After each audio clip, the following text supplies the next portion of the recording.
Welcome, everybody, to another episode of Tap Talks.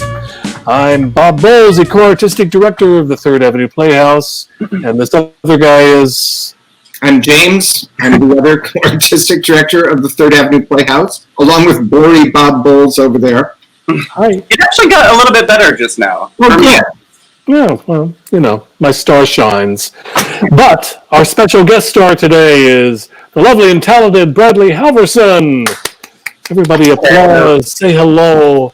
So, Bradley, how are you and where are you? I'm doing okay. I'm in Chicago right now at my apartment. It is very hot.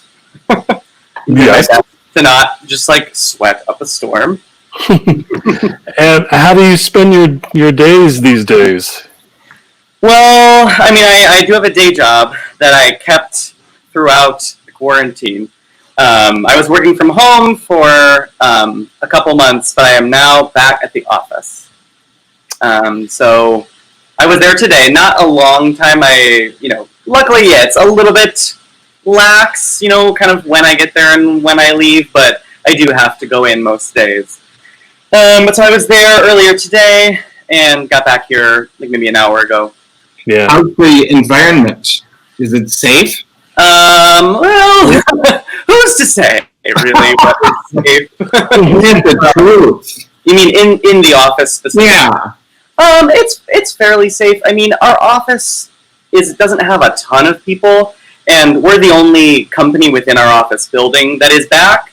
So there aren't a lot of people in the building. My wing where my department is really like me and like 4 other people. So we do, we have our masks and we, keep distance, and the building actually installed all of these great, I haven't seen them anywhere else except for in my office building, but they're like little foot hold pedal things that are on all the doors. So you don't have to touch the door handle. You kind of grab it with your foot and I must look like an idiot every time I do it, but it's very fantastic. Yeah, because you don't have to use your hands to open the door. Yeah, hands free. That's great. Yeah. But yeah, so it's I would prefer not to be back, but it is what it is. Given the fact that I have to go into the office, it is a fairly safe environment, I would say. Well, let's go to more cheery subjects. Now, if you've watched any of these things, we ask the same 2 questions at the top of these. And first one is, first of all, to our Tap Talk audience, you will remember from Bradley from the wonderfully wild and raucous musical review of Tom Lehrer, Tomfoolery, we did last late summer, fall of last year. So, Bradley, when was what was the spark that inspired you to not to go into the theater, but that you really loved theater or show business or whatever? Yeah, just where was that seed planted? Yeah, was there an inciting incident somewhere? Well, I don't know what this specific incident would be. I mean, I grew up in a very artistic family, my parents met doing community theater, and I was pretty much watching, my cousins and everyone do shows at the high school from when I was a young age, constantly being taken to the theater. And so I think just, from when me and my sister and my cousins were really young, we were just kind of encouraged to do that. Like at family gatherings, we would always be in the basement, putting together our little play that we would then interrupt the grown-ups to perform for everyone, and I'm sure it was just ridiculous. Are you sure it wasn't when your parents were in that community theater production of Funny Girl with Me? That was 20 years before you were born. I know, but that must have been the catalyst. That was specifically. But yeah, so I think just from a young age, I was definitely encouraged to, be into performing arts. Probably, I'm trying to think because I wasn't in a show until I was in middle school. So I don't know how old you are when you're in 6th grade. That's probably 12. 11, 12, yeah.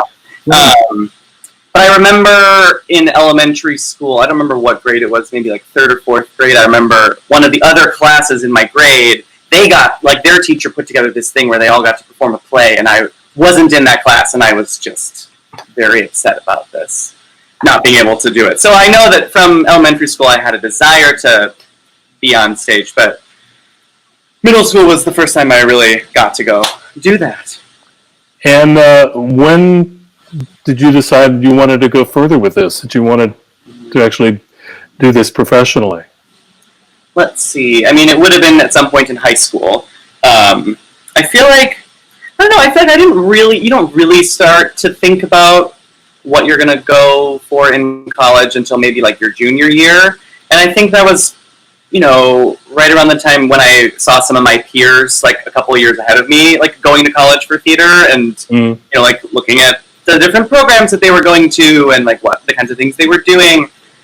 And, so that, I think was really what kind of made me go, oh, this is something that I could, study and do as a career, as a livelihood, just seeing some of my peers doing the same. It was kind of like, when I think back to that time, it doesn't feel like this grand decision I made, like to decide to pursue theater professionally. It was like, from the moment it occurred to me, that was just it. It's like, oh, like, what do I want to do with my life? Like, what am I good at, and what do I enjoy doing? And it's theater. It's like it just made sense, and it wasn't something I couldn't envision myself doing anything else. Did you have to take the Strong Campbell interest inventory when you were in high school? Do you even know what that is? Oh, I'm sure we don't do it anymore. Test to figure out, like an aptitude test almost. Yeah. I don't know if we took that one, but we certainly took something like that. I don't remember what my result was, but I know I took something. I don't either, but if you, whatever it was stupid. I'm sure it didn't say, tell me. Sure. But who knows? Yeah. So were you in college when you decided this was for you, or was this? Well, it would have been in high school because I went to college for theater, so I think that was kind of. So where did you go to college? I went to Roosevelt University here in Chicago. Yeah, is that that's where Louis was, right? Louis Perez. Louis Perez. Yeah, he was the head of musical theater when I was there. Nancy Hess too? Or was she gone? Nancy Hess? I recognize the name. Maybe she was before my time, but I've heard that name before. So how was that program for you? I had a great experience there. I think what drew me to that program was just being able to be in Chicago during, college, because especially going to school for theater, it's like, it's such a great city for theater, and just kind of being immersed in that whilst being in like the study part, like a part of that growth. I thought that was really important to me. And I did, my kind of introduction to the school was a friend of mine from high school who went into theater, had gone there, so I kind of had that little connection there, got to hear a lot about the program. Just a little note for our audience, because we're dropping names here. Louis Perez, and we actually dropped it on another episode. But showbiz is a very small world. Louis is somebody I met on the first day of auditions for the Broadway production of the Revival of Chicago. And he wasn't like a random aspirant. He was brought in on purpose to be a dance captain and to understudy Billy Flynn. But I met him there.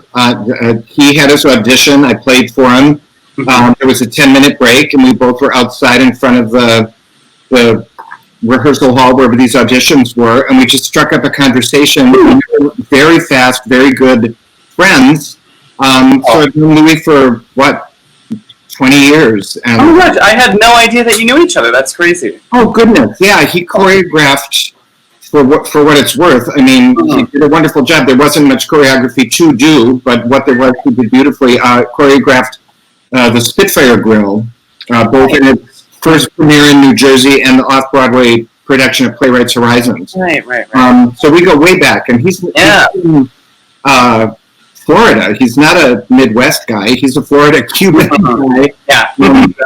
And found himself in Chicago. And, we were sort of in the same neck of the woods for years, but that was when Bob and I were starting out at the theater, and we could never get down there. So we saw Louis when he left Chicago, and then we went to New York on a vacation. It was like the only time we could see each other. We never could get together when he was in Chicago. Well, and I mean, theater folk are always so busy year-round, so.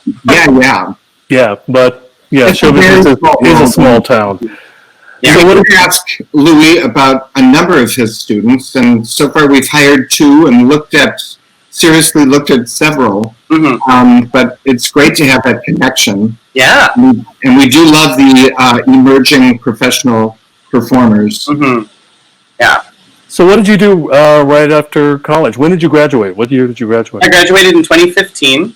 And I kind of just hit the ground running. Like, I did my first show after graduation. I think we must have started in August. Did you stay in Chicago, Bradley? Yes, I did stay in Chicago, and I've been there. I still live here. Yeah. I just kind of started auditioning, and I did. My first show out of school was a show called Xana Don't, which not Xana Do.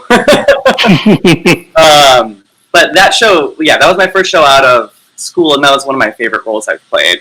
It was a really, really fun show, really campy, ridiculous, cartoony, but also with a lot of heart, which I think you kind of have to have if you're going to do something that high of camp. There has to be a heart and soul there. So I just kind of hit the ground running. I've worked with a bunch of theaters in Chicago. TAP was the first show that I've done out of town, from that I did regionally, I guess. So that was a fun experience for me. Well, did you ever, because I know when you graduate from college, you have to make a decision. You're going to stay where you are.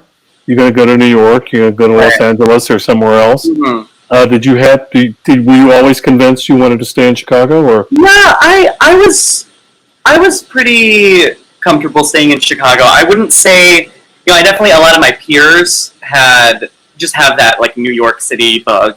It's something in their bones. They have to go to New York and pound the pavement and make it work. And I would love to work in New York at some point, but I've never had that deep in my bones need to be there specifically.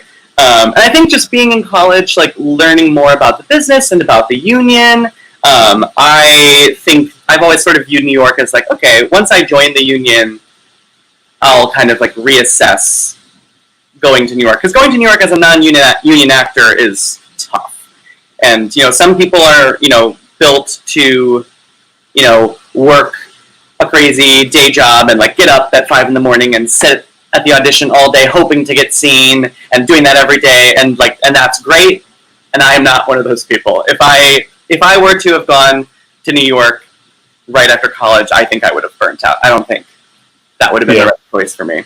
It was also I spent 4 years going to school in Chicago, seeing theater and making all these connections, and so it's why waste those? I wanted to just kind of hit the ground running with the tools that I had. I definitely think it was the right choice to stay. Well, as Madame Rose says in Gypsy, New York is the center of New York. In response to New York is the center of everything. Right. And that was a scene set in the 20s, written in the late 50s. Yeah. And it keeps getting truer and truer. And it's truer now than it was when I moved there in the late 80s. And sure, there's something about going there and working with those people, but Bob and I have both worked in a lot of theater around the country, and we love regional theater, and it's comparable work, it's amazing work, and if you're in a place that's a theater center of a sort, Chicago is definitely that. The Twin Cities. Milwaukee and even Madison is becoming that. If you know how to stack your deck the right way. But there's a lot of places where wonderful things are happening. You never know where you're going to find that teacher It's right for you. It could be in Chicago. They could be in Kenosha. They could be in Sturgeon Bay. Bob and I are here. You never know. Mm-hmm. No, you don't. I think you're very smart. I wish I was as smart as you. When well, I know. When I moved to New York, I didn't see any other options for me, but I wasn't living in a place like Chicago either. Right. And so now I've reached my sage age where people clamor for my advice. Oh, yes. Oh, they run away. But really, well, no. If New York is in the cards, I think it will present itself. Yeah. At the right time, and I think you're very smart to just get as much work as you can while you're there. Right. So what was your first job at? Xanadont was your first job out of college? Mm-hmm. And so I forgot now when we first met you, but we were referred by Ray Jivoff for you. Yeah, So, I worked with you at Brookfield. Is that right? I worked with Ray at Sunset Playhouse in Milwaukee. Yeah, we did Sweet Charity. I was his Oscar, and my charity was Catherine Duffy. Catherine Duffy, that's right. A favorite of yours. Yeah. That's actually that's actually really how I met Catherine. Even though we went to the same high school, we didn't really. We may not have even overlapped. I think we may have just missed each other age-wise at high school. But so that was really how I got to know Catherine, was doing that show, and she's in Chicago now, where she's a good friend. But yeah, so that's how I got to know Ray, and I'm trying to remember what the circumstances were, because I had just run into him like a week before, and I think that's probably why he gave my name to y'all, because I think I must have just been on his mind, but where did I run into? I was seeing a show. I was in Milwaukee to see something, and we ran into each other there, and it was the first time I'd seen him in, a bit.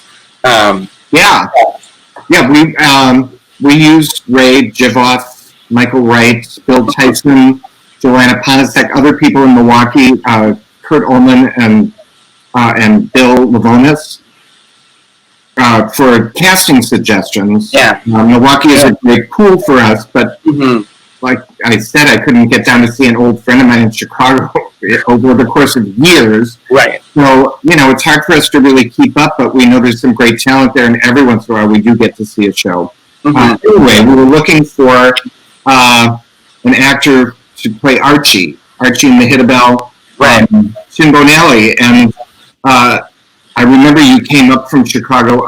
It was a horrible blizzard, and it was, because I had a 16-car pileup on the highway or something. Yeah. Oh, other friends of ours, Chris and Jane, the Fleers, who were a wonderful casting resource and have an amazingly organized file cabinet of actors, as well as the beautiful facility that In Tandem Theater had, and the 10th Street Theater, and that's where we would hold our auditions through their courtesy. They were very gracious.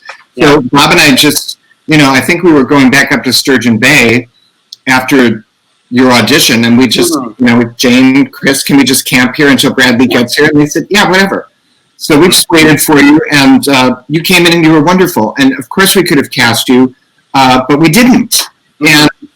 And actors know this, although sometimes need to be reminded, even in a public forum like this. But other people who are watching might not know it so much, but casting is like a jigsaw puzzle. It really is. And you might have the most beautiful piece, but it just doesn't quite fit here. And there's so many factors involved. It's not just, do they give up the right scent? Do they give up the right energy? But, sometimes the actor has to play opposite somebody. Okay, you can have two people who are like 23, and then you have two other people who are, say, over 40, shall we say. And it's down to, these are your choices. But the over 40 and the 23 together will not go. It has to be one pair or the other. So even the timing of how you ask people, and is it an offer or is it a feeler, it's very complicated. It's not brain surgery, no. but you want to get the right mix, and that's what makes a wonderful show. And we could have had a wonderful show with you if you had been the exact right actor to be in the panorama of who was in the show. Well, we thought you were terrific, and we couldn't wait to work with you. So, lo and behold, you appeared in the very next season. Mm-hmm. Yeah, well, and that's one of the things that young actors, I think, always really need to internalize is that it's like there's so many factors that go into a casting decision, beyond just the performance that you brought on the day. Because if you don't internalize that, then you're going to just ruin yourself over every audition and every callback. Oh, yeah. Exactly. Yeah. Well, you have to always remind yourself of that. Well, and here's another thing. For your audition for that, for your whimsical up-tempo, you sang Poisoning Pigeons in the Park. Yeah. Now, I know tomfoolery was in the back of Bob's mind for years, but isn't it a strange coincidence that, within months after you singing that at the audition, and we had never heard it at an audition before, we were doing the show, and you were in it, singing that song in it. So clearly we were very taken with you and needed to find the perfect fit. And boy, was that show it. Yeah, it was great. A fun fact tying into both of those shows was, because Carmen she ended up being in Shinbone Alley, right? Shinbone Alley, right. Carmen and I were both doing a show together in Chicago when we had those callbacks. I remember we just happened to mention it and realized we were both called back for the same show, and so we kind of, we're like, oh, wouldn't that be fun to do another show together, up in Door County, and it didn't work out that time, and then fast forward a year, and we were doing Tomfoolery together. And Carmen was in that. Yeah. So, we hadn't decided to do Tomfoolery at that time. Wasn't for several months later that we put it on the schedule, and I certainly remembered you doing it because like I said, I've never seen anybody do it. So how'd you even come to do that song? How did you? Right. Well, that was given to me by my voice teacher, Rebecca, from college, who I adore. And she was always, she was very good at finding little gems that people don't think to do in auditions. And Tom Lehrer was, the perfect version of that. And we even, because when she introduced me to him, we watched a couple different songs, and I think we decided together that Pigeons would probably be the best one in an audition setting. Because it's that's the perfect one. It's so, fun and ridiculous and out there, but it's not as much of a biting social commentary as some of his others are, which bringing it to an audition room, especially if you don't know the people on the other side of the table, might be a little bit of a risky move. Yeah. But is just, everyone loves it. Yeah, everyone loves it. Bizarre, but it's not biting or potentially offensive, even more intentionally offensive way. Unless you're taking it very, very seriously. Right, yeah. Oh, and side note on that, it's if you choose to, you can sing it beautifully, and you did choose to. So it's your comedy song, but it's also your legit song because you can hear that you can really sing. So it's kind of great for you. Yeah, thank you. Well, and that's one of the things I love to do with that song, too, is that because of the style that he writes in, specifically with that one, especially when you're just hearing it with the piano, it definitely sounds like Golden Age-y. And so sometimes I do bring it in for Golden Age stuff, and it's so much funnier than most Golden Age material. Right. Yeah, more sarcastic, and it's funny in a way that other Golden Age material isn't. And so I think when I bring it in for those types of auditions, it does tend to stand out in a way which I really find fun. Yeah, it's a very prissy waltz of the sort that Victor Herbert may well have written, but he never would have had that lyric. Yeah, right. No one but Tom. Yeah. So I remember when I'm, thinking about we decided to do Tomfoolery, and I'd already asked Ryan Kappelman because I needed him as a choreographer and piano player, so I had to secure that piece of that casting. And you definitely were on a short list just from that one audition through the raging blizzard. And of course, I did remember you doing Poisoning Pigeons in the Park, and it was all around this time I hadn't scheduled auditions yet or anything else. You sent an email saying, I just heard you were doing tomfoolery, and I love tomfoolery, and I sang Poison's Pigeon in the Park, blah, blah, blah. And it was great. It was like, it's like marketing 101 for actors, for one thing. You had no idea I was thinking of you anyway. Mm-hmm. Suddenly I get this email, and it just reinforces everything else. Or maybe the universe is telling me maybe I should see Bradley with this. Nice to hear. Well, it does. I mean, it feels like a shot in the dark, sure, and it probably often is. Yeah. But it boils down to this is a small show business is a small town. Yeah. And so anything that you can do to Right. Yeah. Self-promotion is something that a lot of people, myself included, struggle with. Even if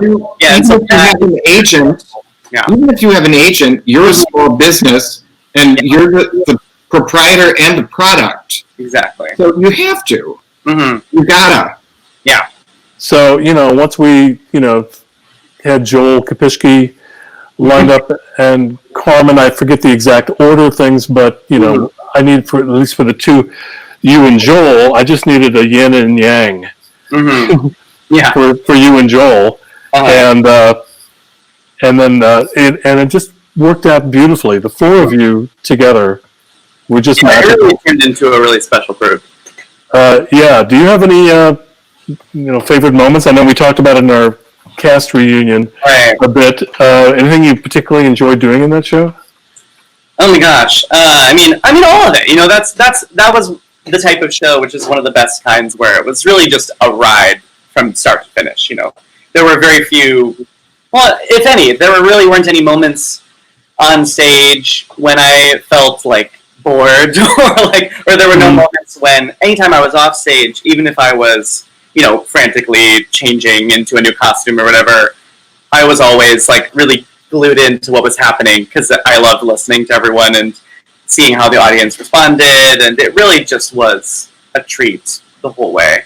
Probably, let's see, favorite moments. My favorite of my songs was probably I Hold Your Hand in Mine. I thought that one was just like, it's just such a cheap bit with the fake hand. With the fake severed hand, sure. Yeah, it was like simultaneously, well, and that was one of the things about the show. Throughout the process, we always talked about how great it was when things were cheap. But so it was like one of my cheapest bits I got to do simultaneously with like probably the most, legit singing I got to do in the show. And so it was just like, that was a really fun moment for me. Beyond that, just any of the moments when all four of us got to just mess around together. Yeah. I wish there were many. Well, you were a wacky bunch. It was so fun to watch it. Bob sometimes says he wants a show to feel more like a party and that somehow the audience is participating, and that's all well and good, but this was a show where that's exactly how it felt. From the way it looked and from the way you guys inhabited the little world in our little theater space, and where it actually worked for you guys to be coming in through the audience, and it really was just fun to see. And I don't even really care for a review. It's not my favorite. Yeah, it depends. I agree. Yeah, it's not my favorite form, but that was just fun. Mm-hmm. It was, and and part of the other part of casting is, I wanted it to be a party, and so, but you can't force a party atmosphere on. No, you just have to invite the right people. You have to invite the right people. Yeah. So you and I didn't know each other well. I'd known Carmen from when she was here before. Ryan had been around. We had worked with him, and Joel I'd known for a long time, but I've never worked with him before. So, you try to put that mix together, and, on paper, it looks great. Yeah. But I've been in other situations where on paper it looks great. You get it in the room, and somehow it doesn't. And it's a Mary Tyler Moore party. You can never tell how people's personalities will mesh together. Yeah.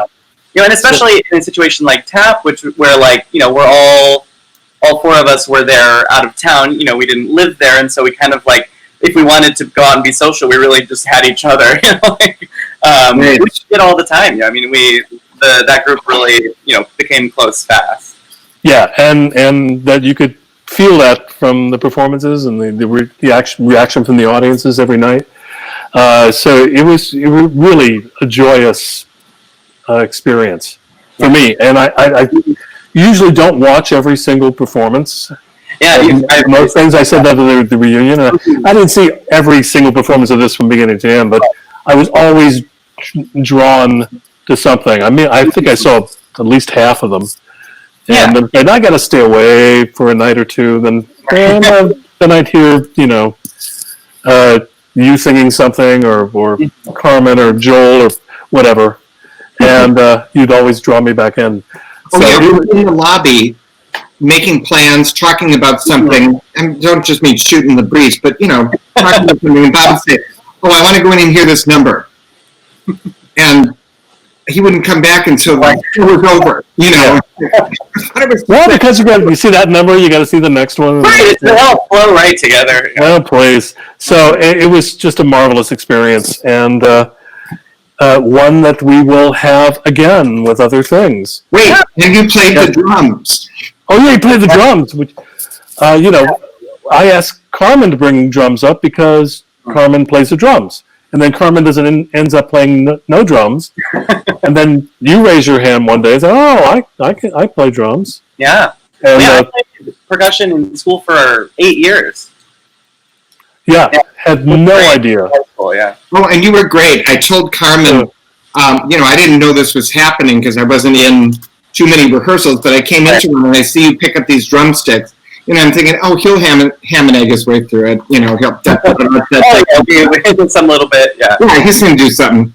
And then you started with this roll that was so seamless and so beautiful. And I know it's an elementary drum thing that you learn, but if you haven't learned it, you can't do it. You have to actually be able to play the drums to do a roll. It's not just pounding on the drums. And it was this gorgeous, perfect roll. And I thought, oh my goodness, look at him. Mm-hmm. Yeah. Well, and the other thing about Tom Flutie that I love when your parents came up. How many times?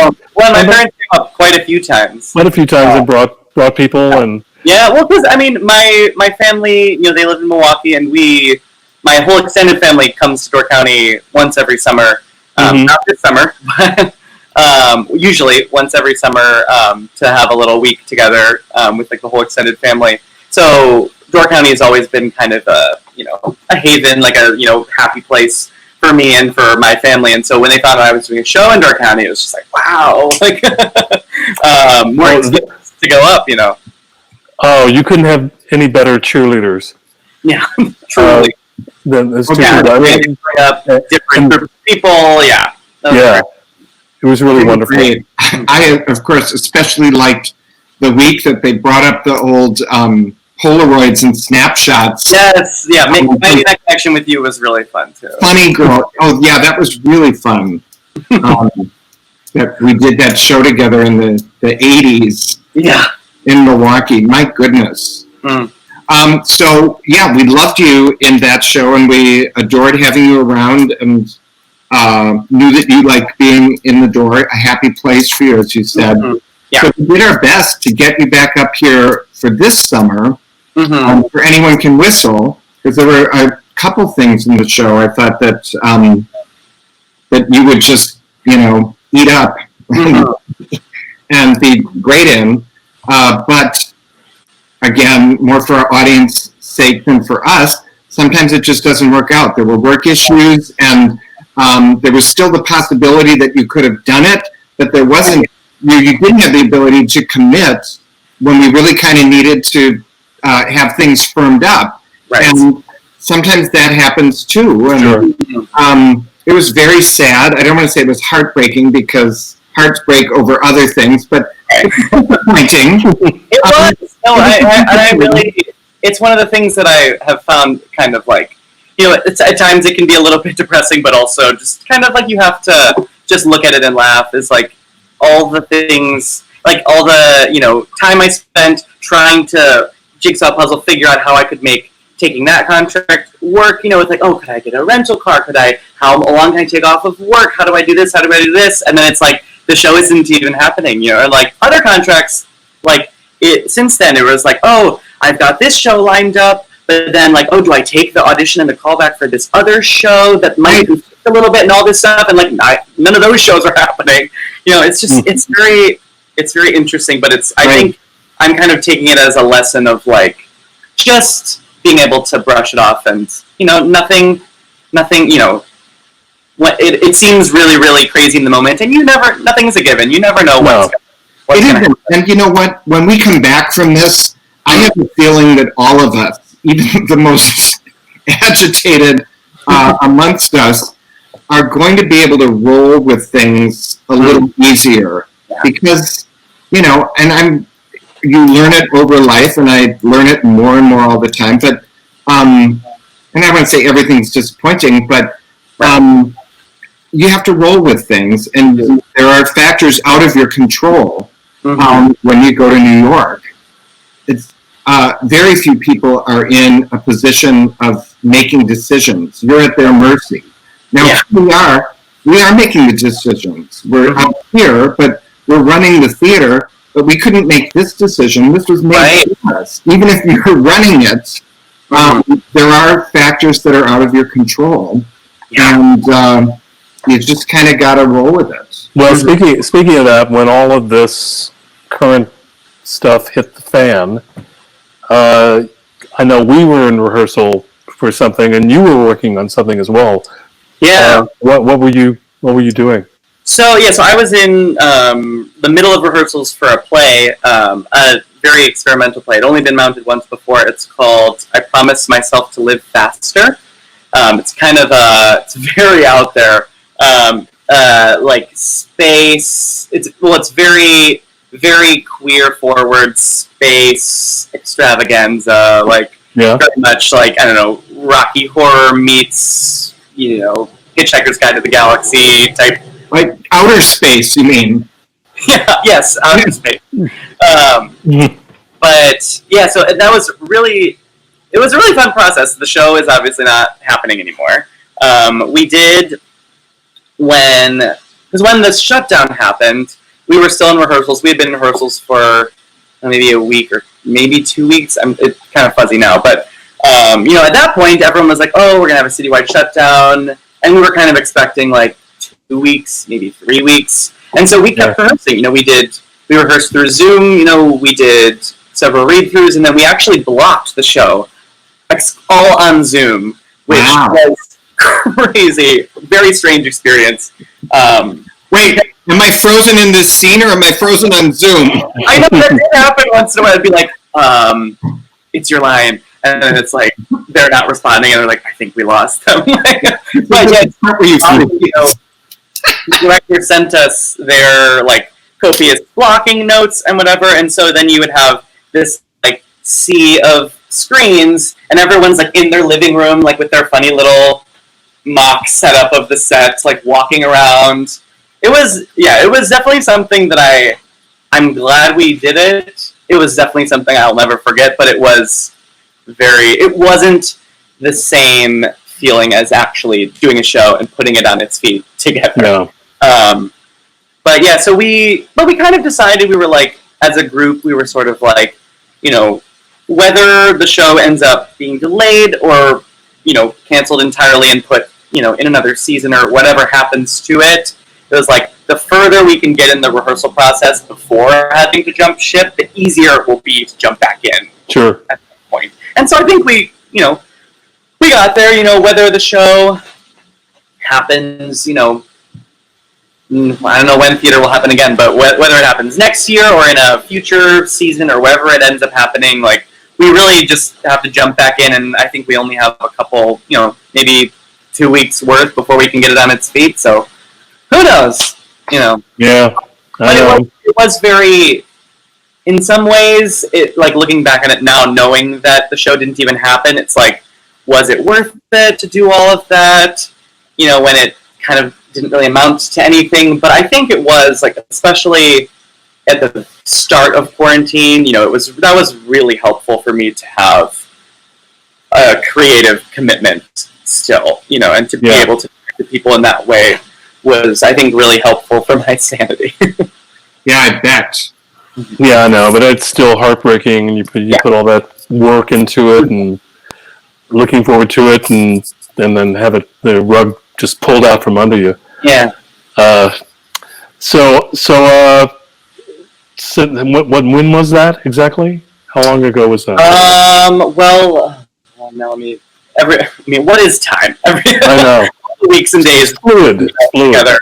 Well, so, we rehearsed through April, because they were, once we were on Zoom especially, they were just like little chunks, So we rehearsed through the month of April and into May, I believe, before we decided to. Wow, that's a good long time. Yeah. Yeah, it was. And yeah, it's like, you can't get as much done. If we had been, I think we rehearsed at least up until we would have opened, maybe even a little bit past that. Because, we're only Zooming for 2 hours at a time or something like that versus rehearsals, which are much longer. But yeah, so that was probably somewhere in the middle of May that we kind of finally said, probably time. Yeah, have you gotten involved in any Zoom readings or not yet? Anything? It hasn't quite been on my radar. I think I've kind of just been decompressing, but I know it'll start to happen more and more as people are really, really getting hungry for it. But yeah, it was hard at the beginning, with everyone losing their jobs all at once, and there was that show for me, but I had, I think, 3 different cabaret performances I was supposed to be a part of that were all canceled, and I think they'll be postponed, we'll see, but yeah, one of them was thinking of doing a Zoom version, and I think then they elected to just wait it out and see when we can do it in person, so we'll see. Yeah. But I definitely, if an offer came for something like that, I probably would jump on it, because I definitely am feeling that bug. Oh, good. Well, we'll try to think of something for you. Yeah, we're sort of in that dilemma right now. They're doing these Zoom readings or whatever. Right. It's not exactly what we do. Yeah. And I think a little of those go a long way. Right. And it can be a way to kind of test out new work or something. Yeah. You're not sure what people will think of it. It's maybe a nice way to get some feedback, see what people think of the script, or things like that. But yeah, it's hard, and it's not the same. No. Mm-hmm. Well, we have to wrap up our little tap talk here. But is there anything you would like to tell our lovely tap talk audience? Oh my gosh! Kind of final words of wisdom. Final words. The pressure. Yeah, I don't know. I think just that that this too shall pass, and that we'll all be able to continue creating things together. And I very much look forward to the next time I can make it up to Door County. I'm feeling very sad that my family isn't gonna be able to make it this summer. Yeah. Well, you are a delightful human being, a very talented young man, and thrilled to have you here when you were here, and we will be thrilled when you return up here. Yes, me too.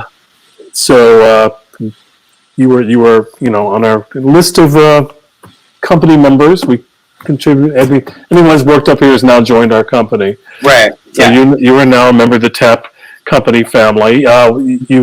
We have a wonderful video that you recorded for us on our website. Yeah, that was right at the beginning. Yeah, I think it was the first one we got.